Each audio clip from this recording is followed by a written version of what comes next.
How big was that fish you caught? This big? This big? This big?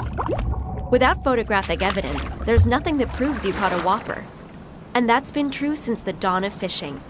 In fact, hundreds of years ago, long before photography could capture the moment, Japanese fishermen invented their own way to record trophy catches.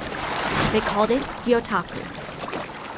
Gyotaku is the ancient art of printing fish that originated in Japan as a way to record trophy catches prior to the modern-day camera. Gyo means fish, and taku means impression. There are several different stories about how gyotaku came about, but it basically started with fishermen needing a way to record the species and size of the fish they caught over 100 years ago. Fishermen took paper, ink, and brushes out to sea with them. They told stories of great adventures at sea. Since the Japanese revered certain fish, the fishermen would take a rubbing from these fish and release them. To make the rubbing, they would paint the fish with non-toxic sumi ink and print them on rice paper.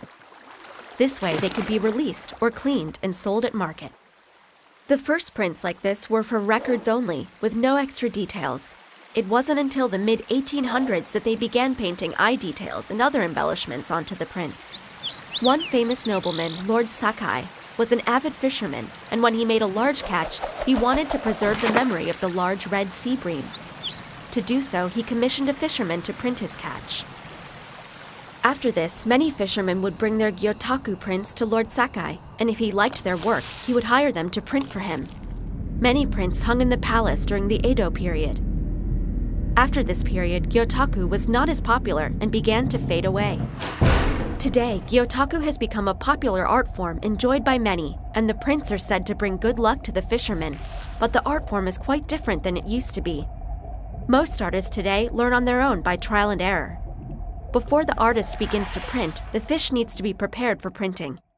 First, the artist places the fish on a hollowed-out surface. Then the artist spreads the fins out and pins them down on the board to dry. They then clean the fish with water. When it comes time to print, there are two different methods. The indirect method begins with pasting moist fabric or paper onto the fish using rice paste. Then the artist uses a tampo or a cotton ball covered in silk to put ink on the fabric or paper to produce the print. This method requires more skill, and great care needs to be taken when pulling the paper off the fish so the paper doesn't tear. In the direct method, the artist paints directly on the fish and then gently presses the moist fabric or paper into the fish. With both of these methods, no two prints are exactly alike, but both reveal dramatic images of the fish.